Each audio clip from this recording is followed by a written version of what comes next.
أعوذ بالله من الشيطان الرجيم بسم الله الرحمن الرحيم ومن آياته أنك ترى الأرض خاشعة فإذا أنزلنا عليها الماء اهتزت وربت إن الذي أحياها لمحيي الموتى إنه على كل شيء قدير.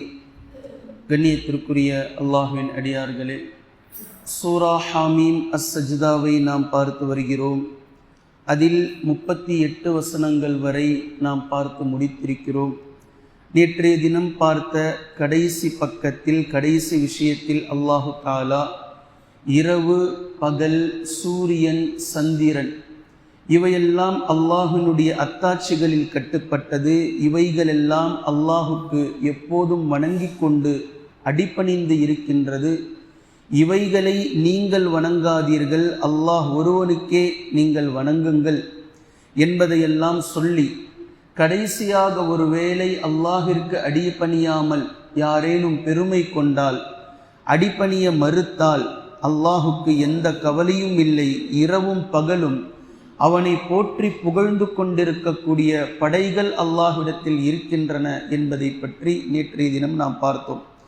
அதே போன்று சூரியன் சந்திரன் இரவு பகல் இதனுடைய வரிசையில் அல்லாஹு தஆலா அடுத்த அத்தாட்சியை கொண்டு வருகின்றான். ஒமின் ஆயாதிஹி, அல்லாஹுடைய அத்தாட்சியில் கட்டுப்பட்டதுதான் அன்னக தரல் அர்ல ஹாஷிஆ, ஒரு பூமியை நீங்கள் பார்க்கிறீர்கள், அது பட்டுப்போன பூமி, நீர்த்து போனது, கரிசக்காடு, ஒன்றும் இல்லாத பூமியாக, இனி இது ஒன்றும் உதவாது, இந்த பூமியை கொண்டு எந்த நன்மையும் இல்லை, எந்த பயிரும் எந்த நஞ்சையும் புஞ்சையும் இதில் விளையாது என்று நீங்கள் எண்ணக்கூடிய பொட்டல் பூமியில் ஃபஇதா அன்ஸல்னா அலைஹல் மாஅ இஹ்தஸத், நாம் மேலிருந்து நீரை கொண்டு வந்து அந்த பூமியினுடைய அமைப்பையே நாம் மாற்றி விடுகின்றோம். அது முளைக்க ஆரம்பித்து விடுகின்றது. அதில் எதை கொண்டு வர வேண்டும் என்று நாம் விரும்புகின்றோமோ அதை அந்த பூமி செழிப்பாக அந்த பூமியிலிருந்து தரையிலிருந்து அதை கொண்டு வருகின்றது. இதை நீங்கள் கண்கூடாக காண்கிறீர்கள். உங்களுடைய கண்களுக்கு முன்னால் இந்த அதிசயத்தை, மிகப்பெரிய இந்த விஷயத்தை நீங்கள் கண்கூடாக பார்க்கிறீர்கள். இது பார்க்கும்போது உங்களுக்கு புரிய வேண்டும், இன்னல்லதி அஹ்யாஹா லமுஹ்யில் மௌதா, இல்லாமல் இருக்கக்கூடிய ஒன்றை மட்டும் அல்லாஹு தஆலா உயிரோடு கொண்டு வருபவன் அல்ல, இறந்து போனதையும் அல்லாஹு தஆலா மீண்டும் உயிரோடு கொண்டு வருபவன். ஏற்கனவே முளைத்து கொண்டிருந்த ஒரு பூமி இனி ஒன்றுக்கும் உதவாது என்று எந்த பூமியை நீங்கள் ஒதுக்கி விட்டீர்களோ அந்த இறந்து போன பூமியை அல்லாஹு தஆலா மீண்டும் உயிர்ப்பிக்க செய்வதில் ஆற்றல் படைத்தவன். இதே போன்றுதான் இதை நீங்கள் ஒவ்வொரு வருடமும் உங்களுடைய வாழ்நாளில் மிகப்பெரிய அடையாளமாக கண்டு கொண்டே இருக்கிறீர்கள். பூமி, செத்துப்போன பூமி, பொட்டல் காடு பூமி, கரிசக்காடு பூமி, திடீரென்று ஒரு மழை அந்த பூமியை செழிப்படைய செய்து விடுகின்றது. திடீரென்று சில நேரங்களில் குட்டைகளாக, ஒரு ஓடைகளாக தண்ணீர் தேங்கி நிற்கும் போது அதில் மீன்கள் வந்து விடுகின்றன. எங்கிருந்து மீன்கள் வந்தது என்று மனிதன் பூரித்து போகின்றான்.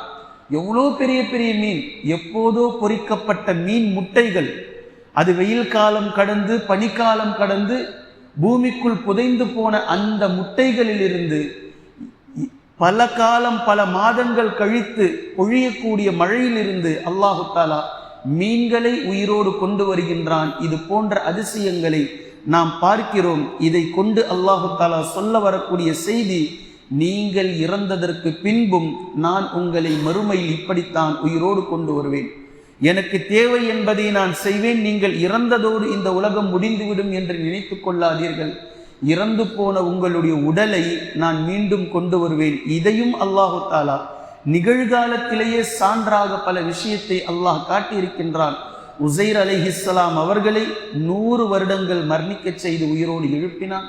குகைவாசி தோழர்களை அல்லாஹ் அவர்களின் மீது அருள் புரியட்டும் 300 வருடங்கள் உறங்க வைத்து மீண்டும் அவர்களை உயிரோடு கொண்டு வந்து மக்களுக்கு மத்தியில் சான்றாக காட்டினான். ஈசா அலைஹிஸ்ஸலாம் அவர்கள் ஒரு பறவையில் ரூஹை ஊதினார்கள், அது உயிர் பெற்று பறந்தது. சமயங்களில் அல்லாஹ்வினுடைய உதவியோடு இறந்து போனவர்களையும் உயிர்ப்பித்து ஈசா அலைஹிஸ்ஸலாம் அவர்கள் காட்டினார்கள் என்று குர்ஆன் பேசுகின்றது. எனவே உங்களுடைய முடிவல்ல, உங்களை நான் மீண்டும் உயிரோடு கொண்டு வருவேன்.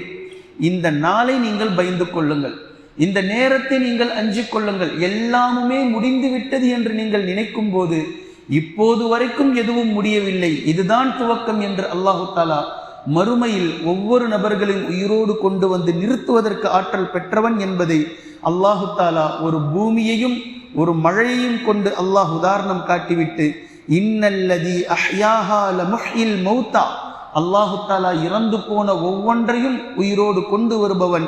இன்னஹு அலா குல்லி ஷைஇன் கதீர், நிச்சயமாக ஒவ்வொரு வஸ்துக்களின் மீதும் அவன் பேராற்றல் உள்ளவன் என்பதை அல்லாஹு தஆலா காட்டிவிட்டு பின்பு அடுத்தடுத்த வசனங்களில் ஒரு சில விஷயங்களை அல்லாஹ் பேசுகின்றான். அதனுடைய தர்ஜுமாவை முதலில் பார்த்து கொள்ளுங்கள். இன்னல்லதீன யுல்ஹிதூன ஃபீ ஆயாத்தினா லா யக்ஃபௌன அலைனா, அதாவது நம்முடைய இந்த வசனங்களை, குர்ஆனுடைய வசனங்களை யார் மறைத்துவிட்டு அதில் பூசி முழுவி விட்டார்களோ நம்மிடத்திலிருந்து அவர்கள் மறைந்து விட முடியாது. குர்ஆனுடைய வசனங்களை மக்களிடமிருந்து யார் மறைத்து விட்டார்களோ அவர்கள் நம்மை விட்டு மறைந்து விட முடியாது. லா யக்ஃபௌன அலைனா அஃபமை யுல்கா ஃபின் நாரி கைருன் அம்மை யஅதி ஆமினை யௌமல் கியாமா, நாளை மறுமை நாளையில் ஈமான் கொண்டு வந்தாரே அவர் சிறந்தவரா, அல்லது நரகத்தில் நாம் தூக்கி எறிவோமே போடுவோமே அவர் சிறந்தவரா? நம்முடைய இந்த குர்ஆனை, குர்ஆனுடைய அத்தாட்சிகளை, வசனங்களை மறைத்ததின் காரணமாக அவர்கள் நம்மை விட்டு மறைந்து விட மாட்டார்கள். நாம் அவங்களை வெளியே கொண்டுட்டு வருவோம். இவங்க குர்ஆனுடைய வசனங்களை மறைச்ச மாதிரி நம்மை விட்டு அவர்கள் மறைந்து விடுவார்களா என்ன? நாம வெளியாக்குவோம். இதை சொல்லிட்டு அல்லாஹு தஆலா கேள்வி எழுப்புகின்றான். நாளை மறுமை நாளையில் ஈமான் கொண்டு வருகிறார்களே அவர்கள் சிறந்தவர்களா, அல்லது நாம் நரகத்தில் தூக்கி எறிவோமே அவர்கள் சிறந்தவர்களா? யஅமலூ மா ஷிஅ்தும், நீங்கள் விரும்பியதை செஞ்சுக்குங்க. இந்த உலகத்துல முஃமினா இருக்கணுமா, இருங்க. இந்த உலகத்துல முஃமின் அல்லாதவர்களாக இருக்க விரும்புகிறீர்களா, இருந்து கொள்ளுங்கள். இந்த உலகத்தில் உண்மையான முஃமின்களாக அல்லாஹுக்கு அடிபணிந்து, ஊர் எதிர்த்தாலும், சமூகம் எதிர்த்தாலும், மக்கள் எதிர்த்தாலும், உறவுகள் பிளந்தாலும் இப்படிதான் குர்ஆன்ல இருக்குன்னு சொல்லி நினைக்கிறீங்களா, இருங்க. இல்லை, நடைமுறைக்கு இது சாத்தியம் இல்லை, இப்போதைக்கு இது சாத்தியம் இல்லை. நீங்க சொல்றதெல்லாம் கரெக்டு தான், குர்ஆன்ல அப்படிதான் இருக்கு, ஹதீஸ்ல அப்படிதான் இருக்கு. ஆனா இப்போ நடைமுறைக்கு இது ஒத்து வராதில்ல, இப்போ இந்த மாதிரி தானே நம்ம பார்க்கணும் என்று இருக்கிறீங்களா, இருந்துக்குங்க. உங்களுக்கு தேவையானதை குர்ஆன்ல இருந்து எடுத்துக்கிறீங்களா, எடுத்துக்குங்க. உங்களுக்கு தேவையில்லாததை குர்ஆன்ல இருந்து விட்டுறீங்களா, விட்டுருங்க. என்ன நீங்கள் விரும்புகிறீர்களோ செஞ்சுக்குங்க. ஹலால் ஹராம கலக்கணும்னு நினைக்கிறீங்களா, கலந்துக்குங்க. உங்களுக்கு தேவையான விஷயத்துல குர்ஆன் ஹதீஸ், தேவையில்லாத விஷயத்துல குர்ஆன் ஹதீஸ் இல்லை.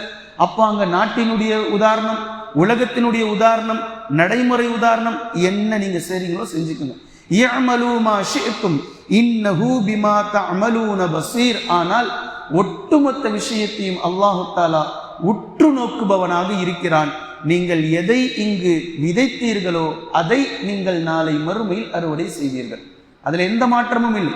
இங்கு நீங்கள் எப்படி நடந்தீர்களோ, இங்கு நீங்கள் அல்லாஹ்வினுடைய மார்க்கத்தில், அல்லாஹ்வினுடைய சட்டதிட்டத்தில் எப்படி கையாண்டீர்களோ இதை நாளை மறுமையில் நிச்சயமாக அல்லாஹு தஆலா வெளிப்படுத்துவான். இன்னல்லதீன கஃபரு பிஸ்ஸிக்ரி லம்மா ஜாஅஹும், நம்முடைய உபதேசம் திக்ர் என்று அல்லாஹ் இங்கு பேசுகின்றான். பல இடங்களில் பையினாத் என்று வரும், தெளிவான சான்றுகள் வந்ததற்கு பின்னாலும்.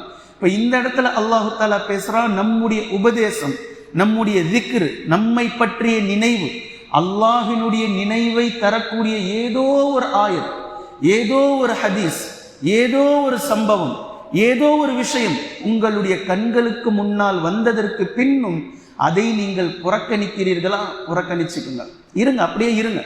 இதுதான் உங்களுடைய உலகத்துல நாம உங்களை அனுப்பி வைத்ததற்காக இந்த 60 வருடம் 70 வருடத்தில் இதைதான் நீங்கள் செய்வீர்களா, செய்து கொள்ளுங்கள். வ இன்னஹு லகிதாபுன் அஸீஸ், நிச்சயமாக அல்லாஹ்வினுடைய இந்த வேதம் கலப்படமானதல்ல, இது ஒரு கண்ணியமான வேதம்.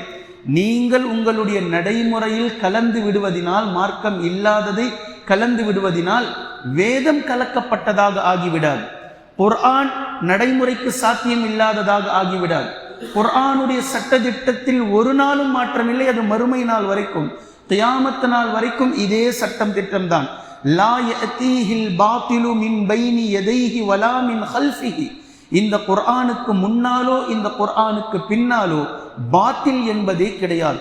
அழிவு என்பதோ குழப்பம் என்பதோ கொலாப்ஸ் என்பதோ லா யஅதீஹில் பாத்தில் கிடையவே கிடையாது. ஏனென்றால் தன்சீலும் மின் ஹகீமின் ஹமீத், புகழுக்குரியவனான ஞானம் நிறைந்தவனான அல்லாஹ்விடமிருந்து இந்த குர்ஆன் இறங்கி இருக்கிறது.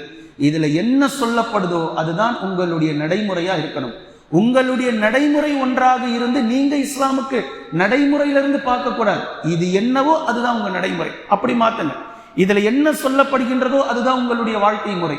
இது என்ன சொல்லப்படுகின்றதோ அதுதான் உங்களுடைய பிறப்பு, அதுதான் உங்களுடைய மரணம், அதுதான் உங்களுடைய வாழ்வியல். இப்படிதான் இருக்கணும்னு சொல்லி அல்லாஹு தாலா சொல்லக்கூடிய இடங்கள் இப்போது நாம் 42 வசனங்கள் வரை பார்த்திருக்கிறோம் தர்ஜுமாவாக. இந்த கடைசியாக பார்த்த 3 வசனங்களுடைய தஃசீரை இன்ஷா அல்லாஹ் நாம் தொடர்ந்து பார்க்கலாம். குர்ஆனையும் ஹதீஸையும் தெளிவாக விளங்கக்கூடிய நன்மக்களாகவும் அதை நடைமுறைப்படுத்தக்கூடிய மக்களாகவும் அல்லாஹ் நம்மை ஆக்குவானாக. சுப்ஹானக்கல்லாஹும்ம பிஹம்திக அஷ்ஹது அல்லா இலாஹ இல்லா அன்த அஸ்தக்ஃபிருக்க